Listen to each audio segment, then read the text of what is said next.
durante los siguientes 3 días, y el sábado va a ser nuestro culto divino, quizás en una forma un poco diferente. Hoy vamos a estudiar, hoy el miércoles, jueves y viernes, vamos a ver 3 tópicos importantes. El primero será la iglesia bíblica. Mañana vamos a ver cristianos raros. El viernes vamos a ver evangelismo en nuestro campo de influencia. Y el sábado vamos a predicar un mensaje de esperanza, las buenas noticias que encontramos en la Biblia. Vamos a empezar con una oración para pedir que el Espíritu de Dios esté con nosotros y vamos a empezar a aprender juntos. Oremos. Padre Celestial, te agradecemos, Señor amado, por la bendición de la vida que nos has dado a cada uno de nosotros y nos has dado esta bendición porque eres un Dios de amor, un Dios de gracia, un Dios que quiere lo mejor para nosotros, pero también nos ha llamado para un propósito en esta vida, en este lugar y para este tiempo también, Señor. Así que pido que tu Espíritu nos guíe en este momento, que abra nuestras mentes y nuestros corazones para poder aprender juntos y que todo sea para honra y gloria tuya. Si hay algo que yo digo, Señor, que no es lo que tú quieres, por favor, tápalo de la mente de los que están escuchando y que solo escuchen lo que tu Espíritu quiere que escuchen en esta noche. Todo esto lo pedimos en el nombre de Cristo Jesús. Amén. Amén. Ok. Creo que si me pueden poner la presentación al frente, la tengo aquí en este proyecto al frente. La iglesia bíblica. Los siguientes noches, miércoles, jueves, viernes, yo no quiero hablar tanto, porque paso haciendo eso por mi trabajo, hablo mucho, ¿ok? Y no quiero que se aburran, así que quiero que ustedes también hablen con las personas alrededor de ustedes, porque voy a hacer preguntas, voy a hacerlos pensar un poco. Y la primera pregunta que me gustaría darles, no sé si sirve mi clic ahorita, si hacemos clic al PowerPoint, ahí estamos. La pregunta es, ¿cuál es tu descripción de la iglesia de acuerdo a la Biblia? Les voy a dar un minuto que hablen con la gente que está cerca de ustedes y que hagan esa pregunta. ¿Cuál es tu descripción de la iglesia de acuerdo a lo que dice la Biblia? ¿Qué es la iglesia de acuerdo a lo que dice la Biblia? Tienen un minuto, hablen.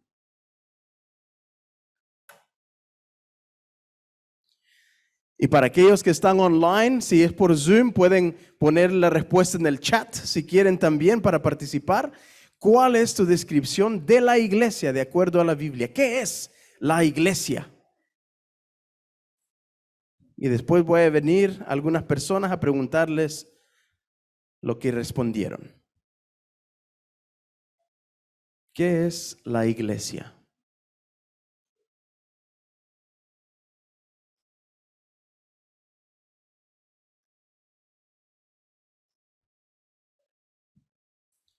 Les doy unos 30 segundos más. ¿Cuál es tu descripción de la iglesia? Si están por medio de Zoom, pueden escribirlo en el chat. ¿Cuál es tu descripción de la iglesia de acuerdo a la Biblia? ¿Qué es la iglesia? En su mente, ¿qué es la iglesia? ¿Qué es lo que dice la Biblia que es la iglesia?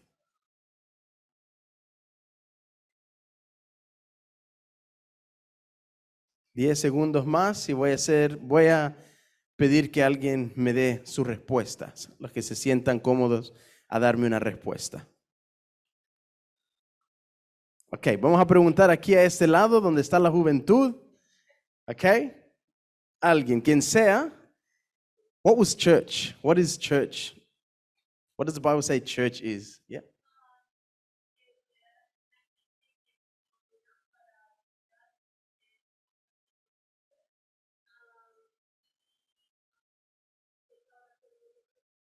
Ok. Y se ayudaban. Un grupo de gente que se reunía, aprendían juntos, se ayudaban.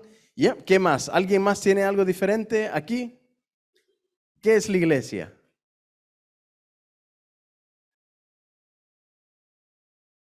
Ok, representantes de Cristo aquí en la tierra. ¿Alguien aquí?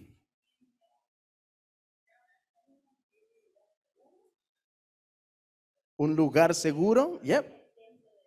Templo de Dios, casa de oración. Ok. ¿Alguien tiene algo más que le gustaría compartir?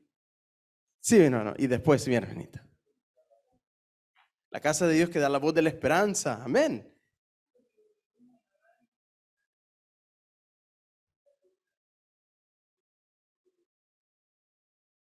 Ok, un lugar donde vamos a aprender y escuchamos lo que Dios tiene preparado para el futuro. Excelente, muy buenas respuestas. Miremos lo que dice la Biblia en cuanto a la iglesia. La palabra iglesia viene del griego eclesia.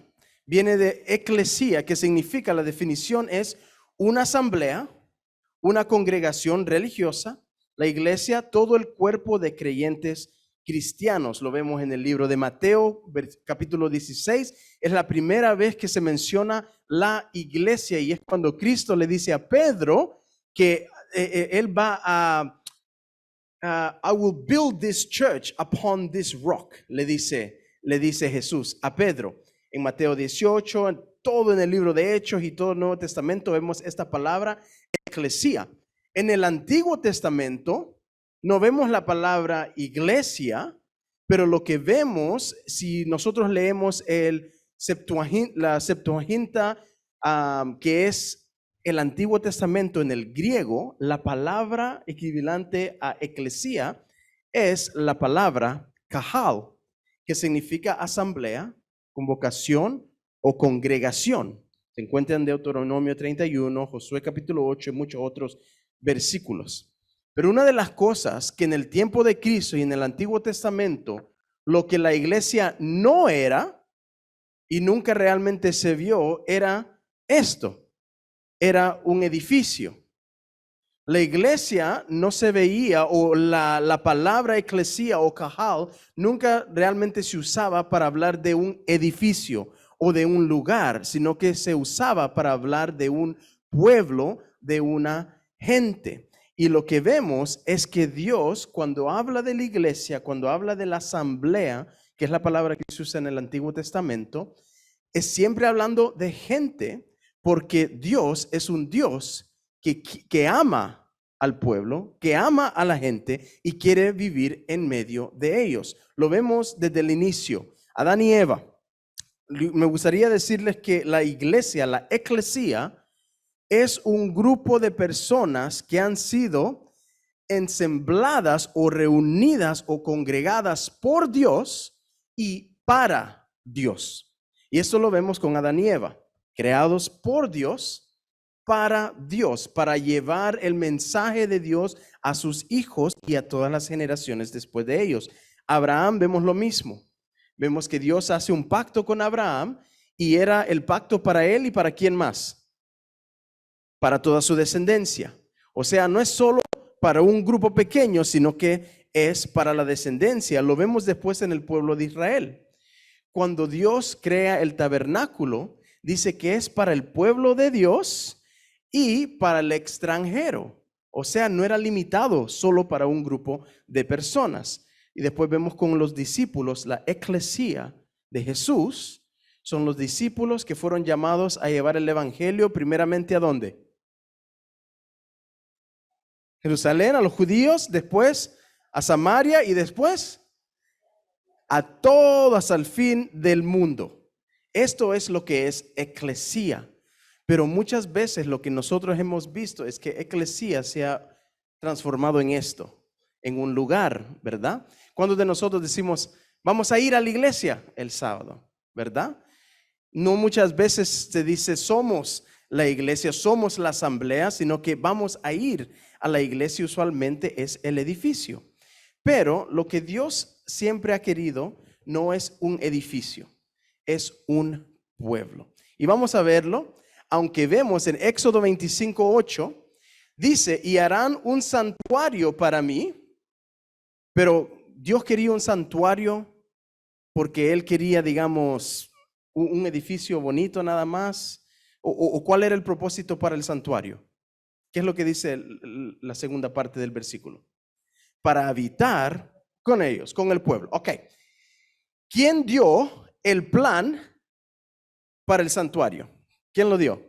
Dios dio todos los planes, ¿verdad? y dijo, se va a hacer así, así. Hay 9 capítulos en el libro de Éxodo que da tanto detalle dado por Dios, ¿a quién? A Moisés, para crear el tabernáculo, el santuario. Eso vemos. Y cuando leemos en Patriarcas y Profetas, en capítulo 30, dice, el tabernáculo fue construido ¿de qué forma? Dice ahí, desarmable, de modo que los israelitas pudieran llevarlo en su peregrinaje. Era por consiguiente pequeño, de solo 55 pies de largo, por 18 de ancho y alto. Ok, pensemos en esto en un momento. El santuario que Dios pidió parecía así, como que como que se encontrara en un campamento de conquistadores, ¿verdad? El santuario era así. Era, cuando lo ven ahí, ¿qué palabras vienen a la mente para describir el santuario? Sacrificios, pero en la apariencia.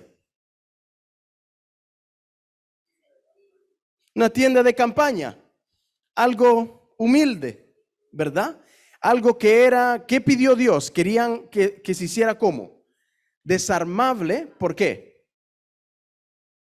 Porque iban de un lugar a otro, porque Dios no quería que se quedaran en un lugar, ¿verdad? Quería que se desarmara para poder ir al siguiente lugar, o sea, Dios siempre estaba moviéndose y quería que su pueblo se moviera. No que quedaran en un solo lugar, pero que se pudieran mover. Dios quiso que el pueblo judío permaneciera en el desierto, ¿o tenía planes para ellos? Tenía planes para llevarlos a la tierra prometida, pero hasta ese momento la iglesia tenía que seguir moviéndose. La asamblea, la eclesía, la cajal tenía que seguir moviéndose hasta el final. ¿Y por qué estamos hablando del tabernáculo? Bueno, lo que pasa es que el pueblo de Israel defraudaron a Dios de vez en cuando, muchas veces, no solo de vez en cuando, muchas veces, y eran un poco stubborn, terco, ¿verdad? Testarudos, no aprendían. Y una de las cosas que hicieron que demuestra cuando empezó a cambiar algo muy importante aquí es que, por ejemplo, les voy a dar un ejemplo, alrededor del año 1043 antes de Cristo, los israelitas han llegado a la tierra prometida y le piden a Dios algo que Dios no les quería dar. Llegan a la tierra, empiezan a ver a todas las otras naciones y le piden a Dios algo que Dios no había planeado para ellos. ¿Se acuerdan lo que era?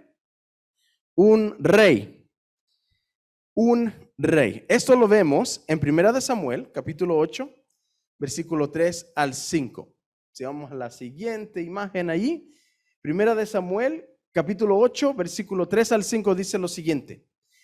Pero no anduvieron los hijos por los caminos de su padre, antes se volvieron tras la avaricia, dejándose sobornar y pervirtiendo el derecho. Entonces todos los ancianos de Israel se juntaron y vinieron a Ramá para ver a Samuel y le dijeron, he aquí, tú has envejecido y tus hijos no andan en tus caminos. Por tanto, constitúyenos ahora un rey que nos juzgue como tienen ¿quién?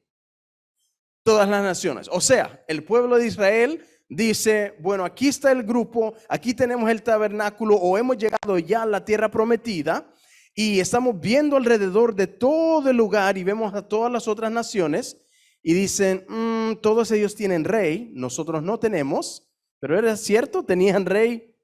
Sí, ¿quién era el gobernador de Israel? Dios mismo. Pero ellos ven a las naciones y dicen, no, queremos algo diferente. Queremos ser como los demás, danos un rey. Entonces lo que pasa, Dios dice, manda advertencia, dice, si tienen rey, le van a tener que dar dinero al rey. El rey va a tomar a sus hijos como soldados y van a tener que ir a pelear batallas y hacer todas esas cosas. Y al final, ¿qué dice el pueblo? ¿Dios los convence?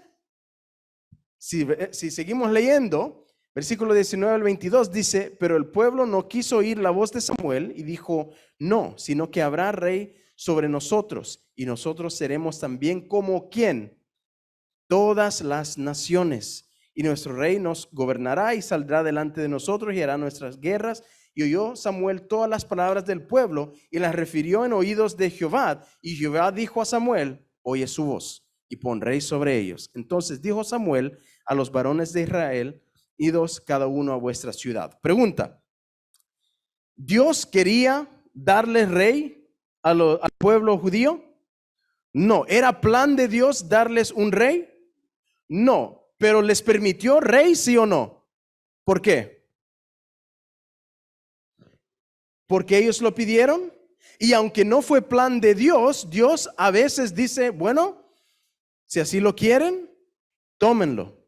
Pero van a ver que no es lo que necesitan o lo que es bueno para ustedes. ¿Por qué digo esto? Porque lo que pasa es lo siguiente cuando vemos aquí también, podemos ver aquí en Patriarcas y Profetas nuevamente, capítulo 59, el corazón de los judíos. Aquí dice, cuando los israelitas se establecieron en Canaán, reconocían los principios de la teocracia y la nación prosperó mucho bajo el gobierno de Josué. Pero el aumento de la población y las relaciones con otras naciones no tardaron en producir un cambio. El pueblo adoptó muchas de las costumbres de sus vecinos paganos y así sacrificó en extenso grado su carácter santo especial. O sea, lo que vemos es que el pueblo de Dios había sido cuidado por Dios. Dios tenía planes para ellos, pero a veces cambiaban ellos de mente y decían, no, queremos ser como los demás. Queremos ser como los paganos, queremos tener algunas cosas de su cultura, queremos hacer algunas cosas que ellos hacen, pensamos que es mejor para nosotros. Dios dijo no, pero al fin dijo, bueno, si eso es lo que quieren, eso se les va a dar. ¿Por qué digo eso? Porque pasó algo similar que vemos en Segunda de Samuel, y esto es más importante en cuanto a la iglesia bíblica, y un cambio grande que ocurrió. Segunda de Samuel, capítulo 7, versículo 1 a 3, dice lo siguiente. Aconteció que cuando ya el rey habitaba en su casa, ese era el rey después de Saúl. ¿Quién fue el rey después de Saúl? Después de Saúl, de Israel. David. Dice, aconteció que cuando ya el rey, David, habitaba en su casa, después que Jehová le había dado reposo de todos sus enemigos en derredor, dijo el rey al profeta Natán, mira ahora, yo habito en casa de cedro, y el arca de Dios está entre cortinas.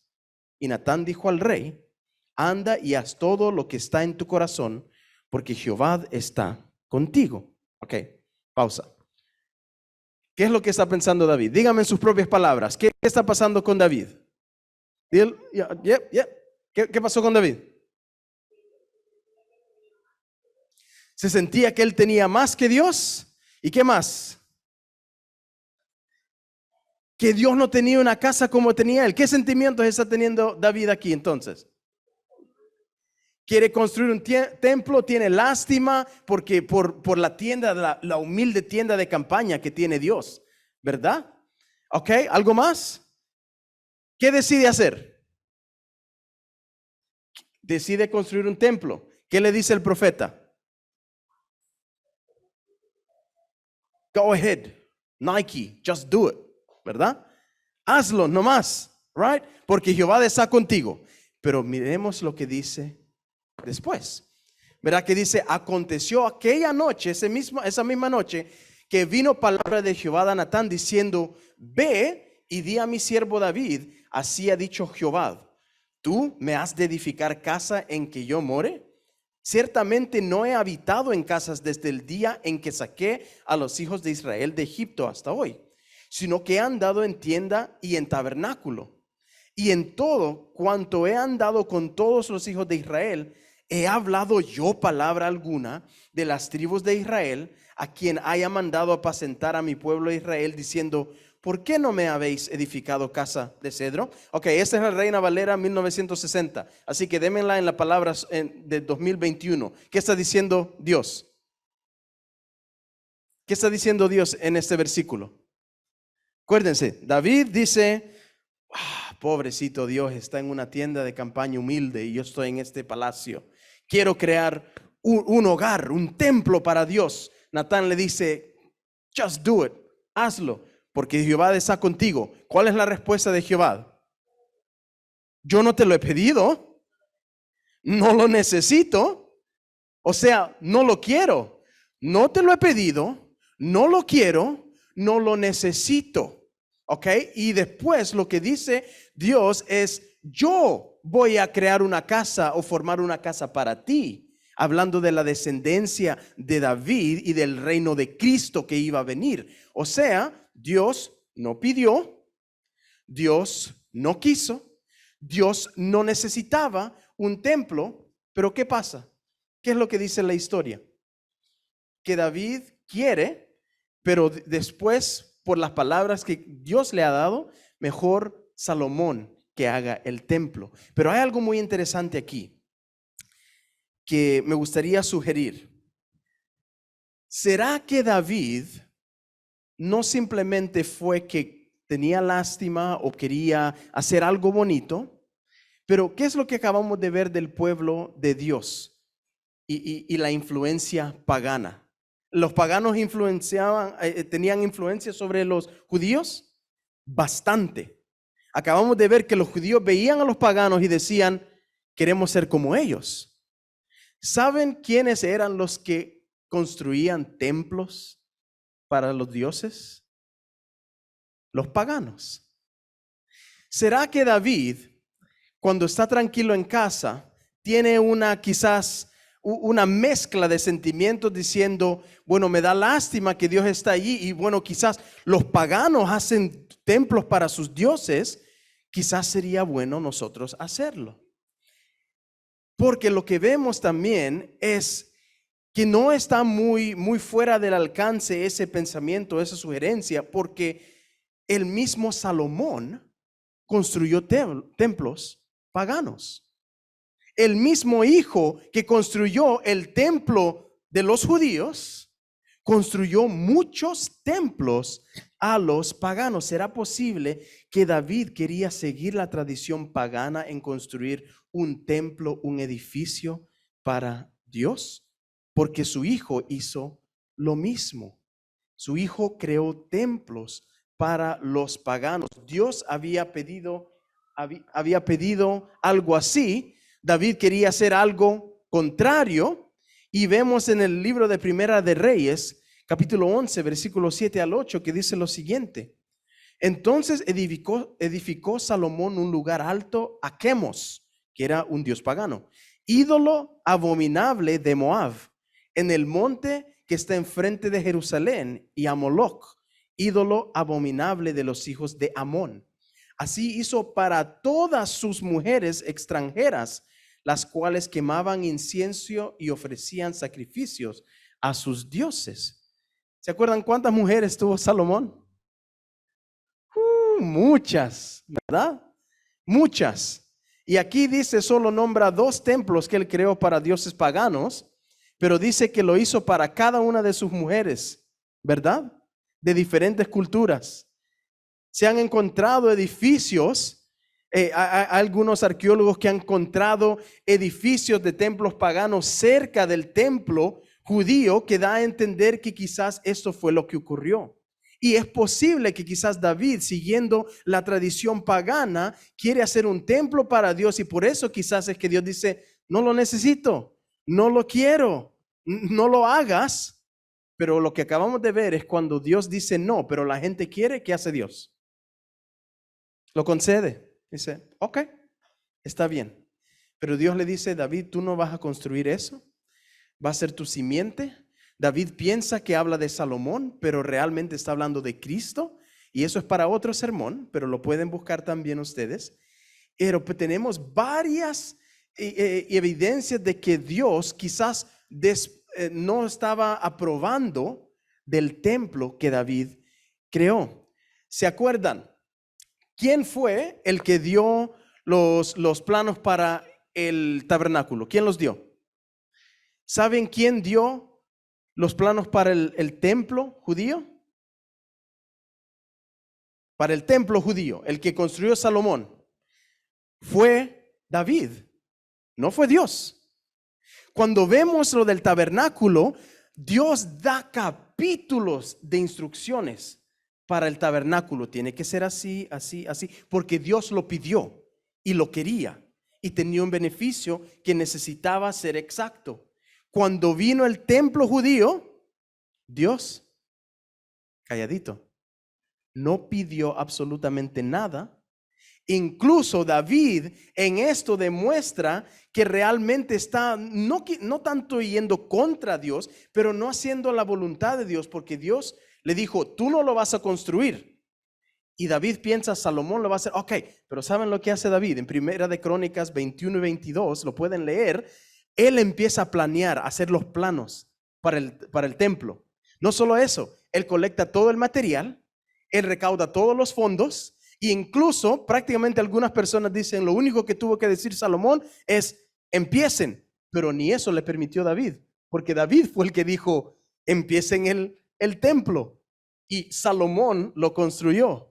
Pero en realidad David hizo todos los planes, recaudó todos los fondos, consiguió todo el material y dijo, empiecen a construir. O sea, no fue algo que pidió Dios. Y si vemos, no dio ningún plano para eso. Fue David el que hizo todo. Pero no solo eso. Incluso vemos que en el libro de Hechos capítulo 7, versículo 48 al 50, ¿qué es lo que dice Esteban delante del Sanedrín? Dice, si bien el Altísimo no habita en templos hechos de mano, como dice el profeta, dice, el cielo es mi trono y la tierra el estrado de mis pies. ¿Qué casa me edificaréis? Dice el Señor, ¿o cuál es el lugar de mi reposo? ¿No hizo mi mano todas estas cosas?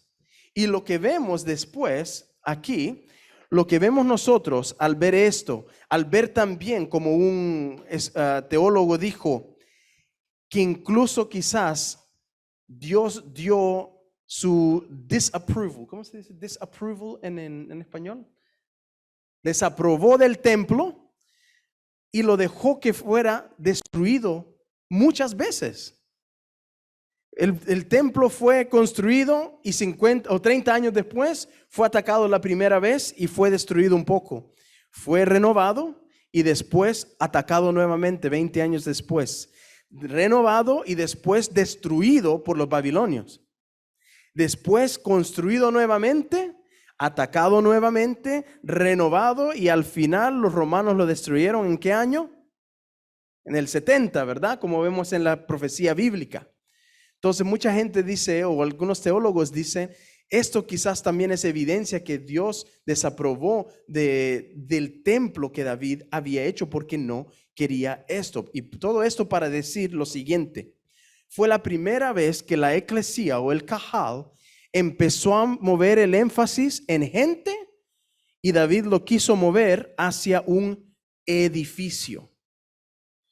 Dios siempre había querido vivir entre medio de la gente, estar por decir, en la casa o en la presencia de su pueblo. Pero David empezó a decir, no, mejor construyamos un templo y en vez de que Dios esté aquí, nosotros vamos a ir a Dios, al templo, ¿verdad? Como lo hacían los paganos. Es el primer instante donde le empieza a cambiar el énfasis en eclesía y cajal. En vez de ser para gente, empezó a ser edificio. Y vemos que continúa después. Fue el primer instante en el cual vemos que la eclesía o cajal se está enfocando en un edificio, en el templo, en vez de la gente o la multitud, con Dios al centro, y en vez de ser un movimiento, algo que queda fijo en un solo lugar. Pero gracias a Dios por el Hijo de Dios y Dios mismo, Jesucristo, que vino aquí a la tierra e incluso pasó en el templo, y muchas personas dicen que hasta Cristo desaprobó del templo porque dijo, esta tenía que haber sido casa de oración, pero la han convertido ¿en qué? En cueva de ladrones. Sale del templo, Cristo da su vida y cuando Él dice, se acabó, está consumado. ¿Qué es lo que pasó en el templo? Se rasgó el velo. ¿Qué significaba qué? ¿Qué piensan que significaba eso?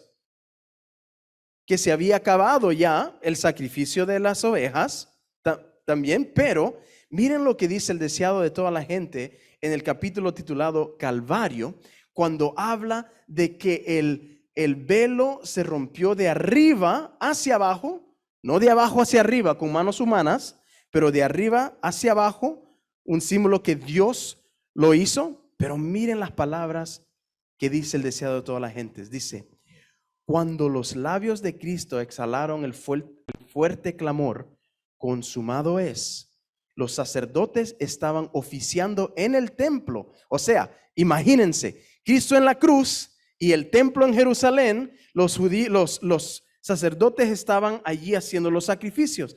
Cristo muere, dice consumado es, y en ese mismo momento que los sacerdotes estaban en el templo, dice, era la hora del sacrificio vespertino. Habían traído para matarlo el cordero que representaba a Cristo. Ataviado con sus vestiduras significativas y hermosas, el sacerdote estaba con el cuchillo levantado como Abraham a punto de matar a su hijo. Con intenso interés el pueblo estaba mirando, pero la tierra tembló y se agitó porque el Señor mismo se acercaba. Con un ruido desgarrador, el velo interior del templo fue rasgado de arriba abajo por una mano invisible que dejó expuesto a la mirada de la multitud un lugar que fuera una vez llenado por la presencia de Dios. Pero fíjense en esto: en este lugar había morado la Shekinah. Allí Dios había. ¿Qué tenso es eso? Había. Tiempo pasado, ¿verdad?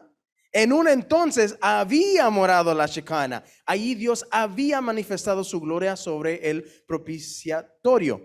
Nadie sino el sumo sacerdote había alzado jamás el velo que separaba este departamento del resto del templo. Allí entraba una vez al año para hacer expiación por los pecados del pueblo. Pero ve aquí, este velo se había desrasgado en dos. Ya no era más sagrado el lugar santísimo del santuario terrenal. Ya no era más sagrado, ya no más era sagrado el lugar santísimo del santuario terrenal, porque la presencia de Dios, ¿qué había hecho? Se había ido, ya no moraba allí. Primero porque Dios no quería al inicio incluso morar en un templo, no quería eso, pero permitió y dijo, ok, voy a morar allí. Voy a conceder lo que ustedes quieran. Pero cuando Cristo muere, dice, ya se acabó, ya no moro aquí. Este lugar no es sagrado, dice el deseado de todas las gentes. La presencia de Dios sale del templo, pero la presencia de Dios dejó a su pueblo o permaneció con ellos de otra manera. Permaneció con ellos de otra manera. ¿A dónde encontramos la presencia de Dios después del Calvario? En una forma grande que llena a la iglesia. El Espíritu Santo. ¿Y qué lugar llenó el Espíritu Santo? El aposento alto. Ese era un templo, era un lugar sagrado, era una casa común y corriente. Porque Dios llenó esa casa de su espíritu y llenó a esa gente, porque Él estaba diciendo, yo no necesito un lugar fijo nada más, que la gente va a llegar de vez en cuando a buscar mi presencia y después salir de ese lugar a hacer lo que quiera en su vida. Yo quiero vivir con el pueblo siempre. Eso es lo que es eclesía, lo que es Kahal. Pero la gente siempre ha pensado que Dios está en un cierto lugar, ¿verdad? Incluso Cristo en Juan capítulo 4, cuando está con la mujer samaritana, ¿qué le dice la mujer del lugar de la presencia de Dios? Dice, ustedes los judíos dicen que hay que adorar, ¿a dónde? En el templo. Y los samaritanos adoramos, ¿a dónde? En la montaña. Porque ellos pensaban, no, Dios no está en el templo. Los samaritanos decían, no está en el templo, está con nosotros en la montaña. Los judíos decían, no está en la montaña, está en el templo. ¿Y qué dijo Jesús? Viene un tiempo donde no se va a adorar ni en el templo ni en la montaña, porque Dios está buscando no personas que vayan a un lugar a adorar, pero que adoren ¿en qué? En espíritu y en verdad, porque tienen mi presencia con ellos en sus hogares y en sus vidas. Y vemos el cambio nuevamente de la presencia de Dios y de la eclesía. La eclesía, David la cambió para ser en un edificio. Y Dios después dice, no en un lugar fijo, sino que de casa en casa. Me muevo nuevamente. No estoy solamente en un lugar. Incluso cuando Saúl fue a perseguir a los cristianos, ¿fue a la iglesia a buscarlos? ¿Fue al templo? No. Dijo que Saúl iba de casa en casa en casa buscándolos, porque allí estaba y no podía encontrar en un solo lugar, pero estaban por donde sea los cristianos. Y cambió nuevamente o regresó el movimiento de eclesía de Cajal a lo que Dios quería, que es lo que encontramos en Hechos capítulo 2, versículo 42 al 47. Esto era lo que hacía la iglesia, la eclesía de Jesús en el primer siglo. Dice, y perseveraban en la doctrina de los apóstoles, en la comunión unos con otros, en el partimiento del pan y en las oraciones.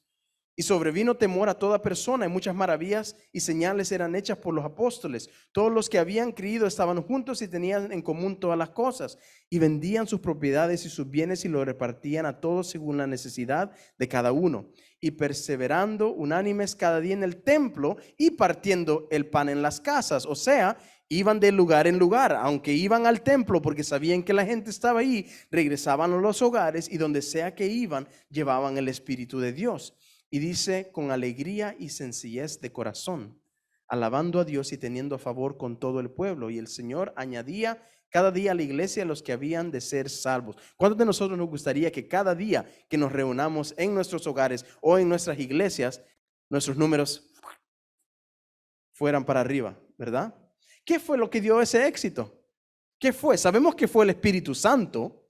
Sabemos que el Espíritu Santo estaba con ellos, pero ¿cuál era el método que fue tan exitoso para ellos? Lo vemos ahí. 4 cosas que la eclesía, que la iglesia, el cajal de Cristo hacía y que les dio tanto éxito. Perseveraban en la doctrina de los apóstoles, o sea, estudiaban la Biblia, estudiaban lo que enseñó Cristo. Una de las cosas, solo una de las cosas, no era lo único que hacían. Lo siguiente era comunión con unos a otros. En la palabra en inglés es fellowship, y la palabra en el original significaba que esas personas eran cariñosas, que esas personas, la comunión era de alegría, era de reírse, era de pasar un buen tiempo juntos en las casas. O sea, estudiaban la palabra de Dios, la pasaban bien los unos con otros. ¿Qué más hacían? Comían. En el partimiento del pan, comían y oraban. Y no eran oraciones nada más rutinarias, sino que eran oraciones por la otra persona. La palabra original nos da a entender que la oración era en la iglesia. ¿Qué puedo orar por ti en esta semana? ¿Qué puedo llevar en oración para ti en esta semana? No era oremos nada más Dios, Padre Celestial y lo que usualmente las palabras bonitas, sino que la oración era, ¿qué puedo hacer por ti? ¿Qué puedo traer a Dios? ¿Qué problema quizás tienes? ¿Qué necesidad? Y la voy a llevar hacia Dios cada día. Eso era el tipo de oración. O sea, estas 4 cosas trajo éxito a la iglesia. Estudiaban la palabra de Dios, la pasaban bien, comían juntos y oraban los unos por los otros. Eso es lo que trajo el éxito a la iglesia. Eso es lo que hacían, pero el espíritu que traían era alegría y sencillez de corazón y de generosidad. Se ayudaban los unos a los otros. La pregunta es esta, para estar empezando a finalizar. ¿Hará cambiado un poco la iglesia durante los años? ¿Habrá cambiado la iglesia? Y hacemos esas cosas bien como la hizo la iglesia del primer siglo. Lo que se veía o lo que dicen los escolares, lo que dicen los teólogos de cómo se hubiera visto la iglesia, no había más de 15 a 20 personas, porque eran en hogares y se reunían en el cuarto común, en la pieza común donde cabían todos. ¿Saben quiénes más estaban allí? Los niños también. No eran, bueno, los niños ya tuvieron su escuela sabática, hoy váyanse para allá porque hoy es tiempo para los adultos. No era así la iglesia en el primer siglo. Toda la familia estaban juntos. Se reían, dicen muchos, cuando estaban juntos. La pasaban bien, comían, disfrutaban, habían gozo. ¿Saben cómo estudiaban ellos la Biblia? Porque no tenían pastores. No tenían pastores. ¿Saben lo que hacían? Bueno, hoy tenemos la carta de Pablo, vamos a leerla, Ok, oremos y comamos. Eso era la iglesia en el primer siglo. Así era la iglesia. Y dio éxito y la iglesia creció porque no había comunidad así en el tiempo romano. No había comunidad como la iglesia, como la eclesía que Cristo había dejado. Y empezó a crecer y a crecer y a crecer, que en un solo sermón que dio Pedro, 3,000 personas bautizadas. Right? Y cada día más y más y más. Pero ¿qué cambió después? Otro cambio, pero no raro, el mismo cambio que ocurrió. En el tercer siglo vino un emperador, que muchos quizás lo conocemos, llamado Constantino. Y él dijo, me voy a hacer cristiano. Y no fue de corazón realmente lo que muchos dicen, sino que fue una movida política. Para ganar el imperio, vamos a decir, vamos a legalizar el cristianismo porque habían sido perseguidos. Vamos a legalizar el cristianismo y todos pueden adorar libremente. Pero en el domingo van a adorar. Right? Y la persecución paró. La persecución cristiana paró. ¿Y qué empezaron a hacer? ¿Qué empezó a hacer Roma cuando la persecución paró y las casas ya no se estaban reuniendo? Edificios. Nuevamente. Empezaron a construir más edificios y de poco a poco el movimiento y la potencia del cristianismo de Jesús, de la eclesía, empezó a decaer. Empezó a perder la potencia y empezó a ser más formal y rígida, porque empezaron a decir, bueno, si tenemos un templo, bueno, hay que decidir una hora a qué venir, ¿verdad? Y tenemos que empezar al tiempo para estar organizados. Y tenemos que tener líderes para que lleven a cabo el programa y empiezan a hacer todas estas cosas que empiezan a crear, en vez de en los hogares donde yo podía hablar con mi hermana y decirle, ¿cómo te ha ido la semana? ¿Qué puedo hacer para orar por ti? Compartamos un alimento.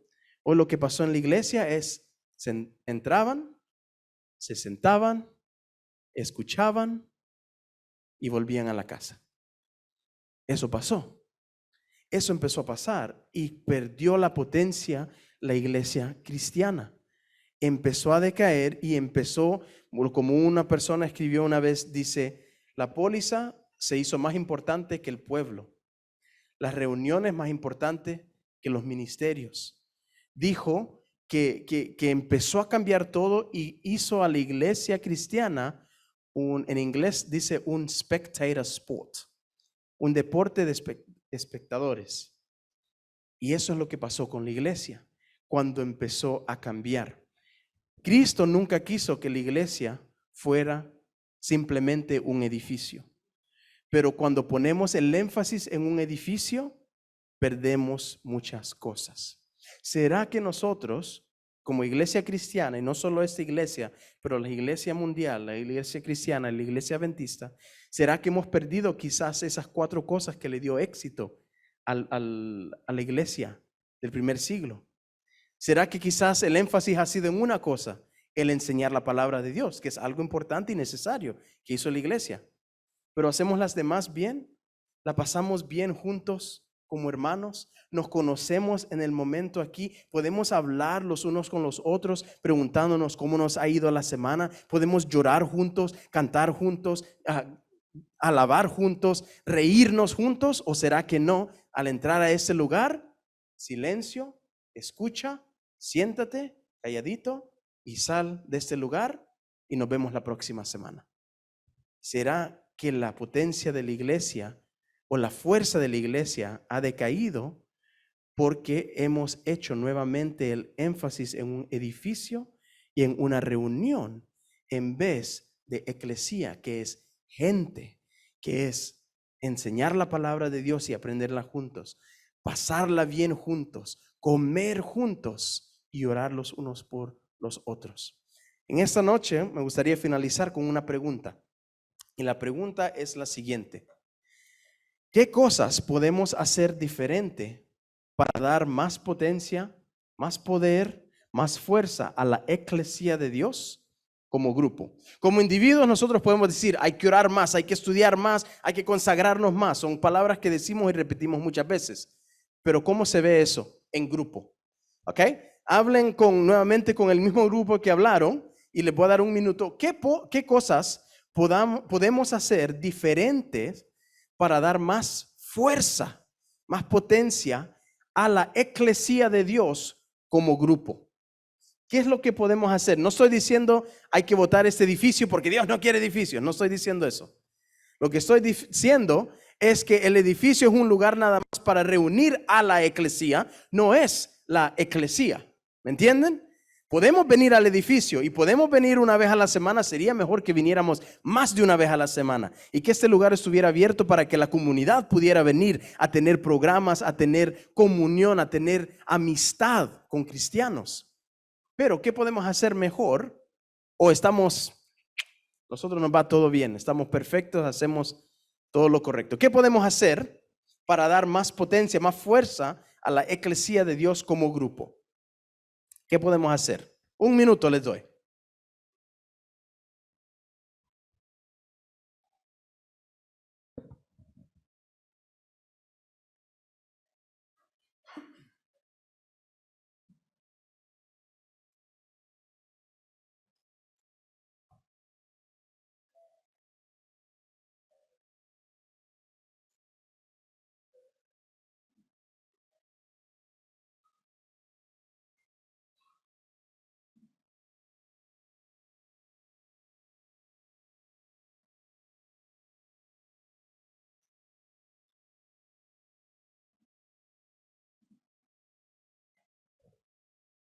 Les doy unos 30 segundos más.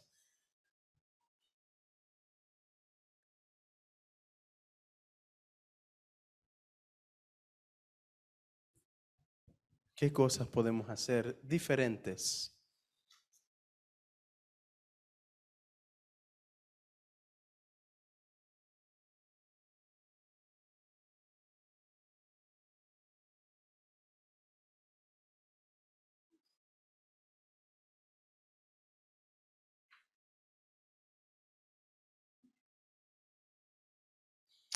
Ok,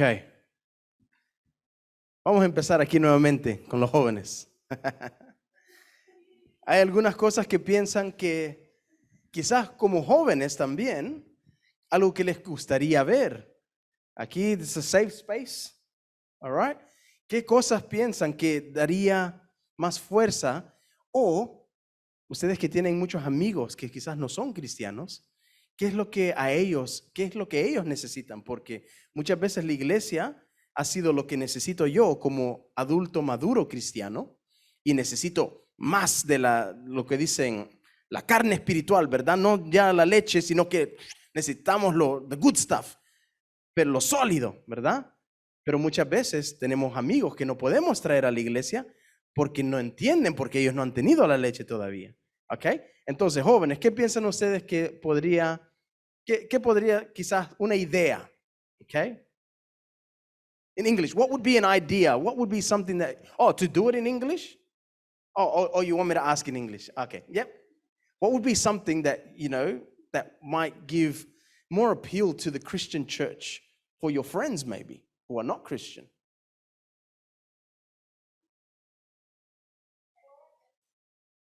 More activities? What kind of activities?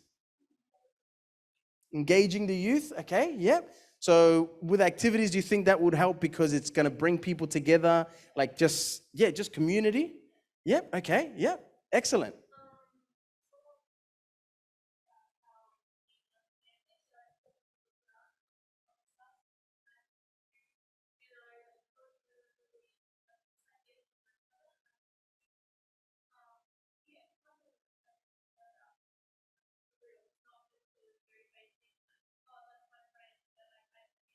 Yeah.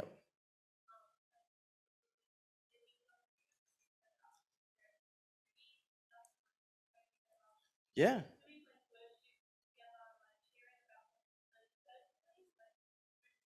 Yeah.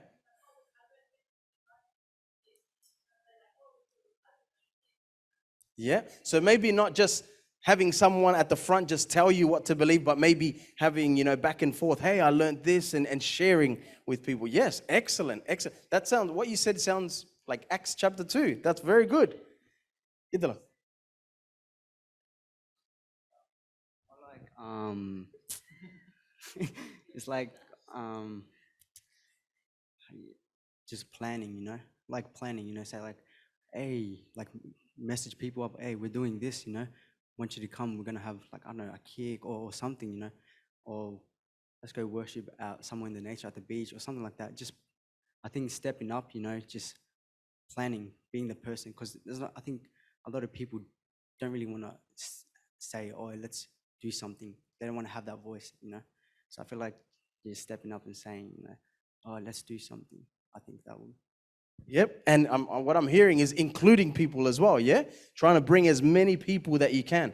That's one of the things that we find in church, right? It's everyone's got their own little group.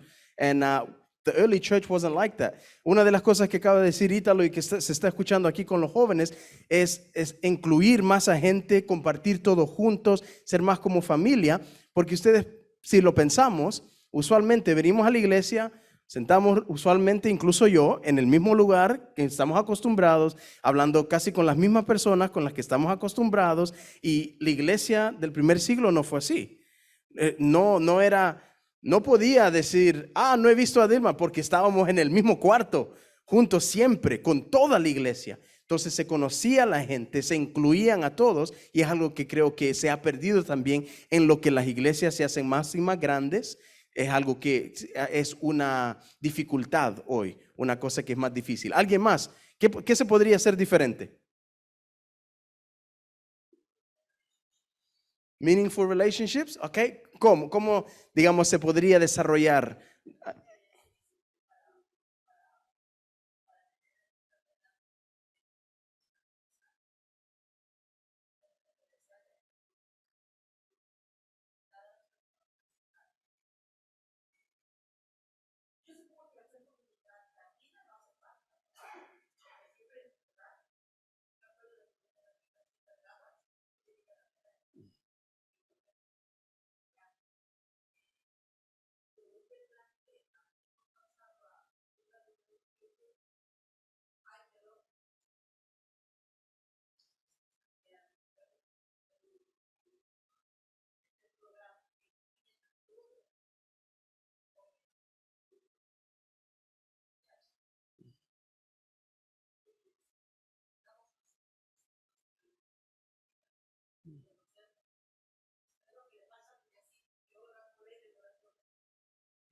Mm, ok, excelente. ¿Alguien más le gustaría? Kelly. I think to consider the youth a bit more, like youth Saturdays and stuff, because I feel like it's a challenge for teenagers to come, for the youth to come to church, because for us it's Spanish. Some teenagers don't understand and stuff, but when it's a youth Saturday and it's in English, a lot more people come, and I feel like that's a great opportunity to get friends involved and stuff, and just to get to just get people more together and stuff. So, yeah. Okay, excellent. To take into consideration other age groups, considerar a todas las edades. Creo que es algo muy importante para empezar a cerrar. Cuando ustedes piensan en la iglesia en el primer siglo, ¿qué piensan que hacían los niños durante el culto divino? Que era en casa. Escuchaban las historias de los mayores. Que usualmente, digamos, la iglesia, honestamente, la iglesia o el culto divino, ¿es para niños o es para adultos? En el 2021. Es para adultos, ¿verdad? Pero queremos que nuestros niños estén calladitos, sin hacer bullas, y todo eso. ¿Por qué lo hacemos así? ¿Por qué el enfoque es los adultos y no los niños? Porque muchas veces lo que se ha dicho, bueno, los niños ya han tenido su escuela sabática, ahora tranquilos porque es tiempo de los adultos. Pero los adultos acaban de tener su escuela sabática también, ¿verdad? Qué bonito sería, digamos, pensar en cosas pequeñas, y no digo que el sermón va a ser para un niño de quizás 2 años o lo que sea, pero por eso se introdució la historia de niños, y que muchas veces no está ahí, o lo que se ha visto en muchas iglesias, donde en el tiempo del sermón, una actividad para los niños bíblica o algo así, pero muchas veces lo que pasa es, muchas familias dicen, bueno, no puedo, no me siento tan cómodo allí, porque si mi niño hace bulla, me ven y que estoy haciendo estorbo. Hay que sacarlo mejor a la sala de madres, y en la sala de madres no escucho el sermón y diferentes cosas. Entonces, pensemos en cómo hubiera sido la iglesia al inicio. ¿Qué es lo que dijo Cristo cuando los discípulos dijeron, hey, niños, no es tiempo para ustedes? ¿Qué dijo Cristo? Venid a mí, dejad los niños venir a mí. Entonces, no estoy diciendo necesariamente, vamos a poner un parque aquí, vamos a estar dando pelotazos aquí adentro para los niños. No, pero ¿qué cambios se pueden hacer para incluir? Es lo que estamos escuchando aquí, incluir a más personas, incluir a los jóvenes. Y lo que estamos viendo, los comentarios, es cómo podemos hacer este lugar más inclusivo para más personas. Cómo podemos conocer más a la gente sobre la comida, sobre poder hablar, escuchar testimonios. ¿Se acuerdan cuando siempre había testimonios, siempre había partes especiales, siempre había momento de conocerse, de hablar? Pero muchas veces decimos, no es el tiempo hoy de eso. Hoy solo a escuchar, se hace en otro lugar diferente, pero la iglesia no fue así. No se decía hablemos después, sino que hablemos hoy y hablemos de Cristo juntos. Let's have some fun. Lo único que quiero apuntar es que a veces pensamos que los niños y los jóvenes quieren estar separados de los adultos, y es al contrario. Ellos quieren ser parte de los adultos y quieren aprender de ellos. Y eso es lo que no estamos viendo. La necesidad que ellos están diciendo es que ellos quieren ser parte con los adultos, no ellos tener su culto aparte o estar por otro lado, es permanecer a su iglesia. Es muy buen punto, y es con bastante evidencia de research que se ha hecho, que las iglesias que están creciendo más son iglesias que están growing intergenerationally, que le llaman. Y dicen que los jóvenes no están pidiendo mejores luces, mejor música o cosas fancy, sino que están pidiendo tener la oportunidad, ser incluido, aprender de los adultos, y también dejar que los adultos les dejen incluso hacer mistakes a veces, pero crecer de esas mistakes.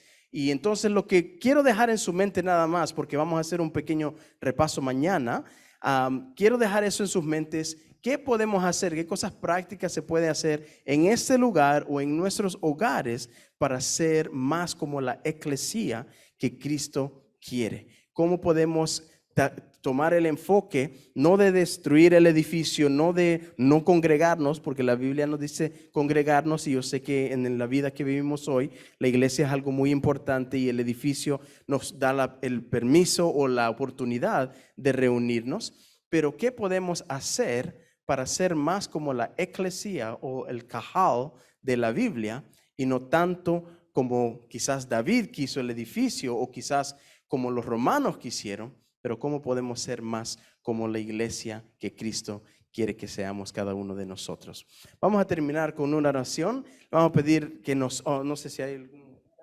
Terminamos con una oración. Nos vamos a poner de pie para finalizar y pedir que el Señor nos ayude en esta noche a pensar, a pedir su sabiduría para cómo nosotros podemos ser más como la iglesia que Él pide. Oremos. Padre Celestial, te damos gracias, Señor amado, por la bendición de poder estar aquí en esta noche y de poder ver un poquito de la historia de tu pueblo, ver lo que la palabra de Dios dice sobre la eclesía, el cajal bíblico, Señor, la iglesia que tú quieres. Y te pedimos, Señor, en este momento que sea alguna cosa en nuestros corazones que tú nos estás llamando a quizás hacer, a quizás empezar a planear o o quizás simplemente hablar sobre cambios que se pueden hacer o cosas que podemos hacer mejores como individuos, pero también como iglesia aquí local de Springvale. Te pedimos que nos ayudes a poder ver claramente lo que tú nos pides y poder ser la iglesia que tú nos has llamado a ser. Señor, pedimos que cualquier cosa que nosotros quizás nos hemos acostumbrado o hemos crecido escuchando, si no es conforme a tu voluntad o lo que tú quieres para nosotros, por favor, ayúdanos a ser más suave, ablandar nuestros corazones, Señor, para poder cambiar, ser transformados, no solo para nosotros mismos, pero para aquellos que todavía no han escuchado de tu santa palabra y aquellos que no son parte de tu iglesia todavía, porque muchas veces o no ven la relevancia o no se sienten aceptados. Señor, por favor, ayúdanos a que tu pueblo siga creciendo, no solo en Jerusalén, no solo en Samaria, pero a todo el fin del mundo, Señor, como tú lo has pedido. Por favor, guíanos y ayúdanos a llegar a nuestros hogares seguros, Señor, y que podamos regresar aquí mañana para seguir aprendiendo a ser los cristianos que tú nos has llamado a ser. Todo eso lo pedimos en el nombre de Cristo Jesús. Amén.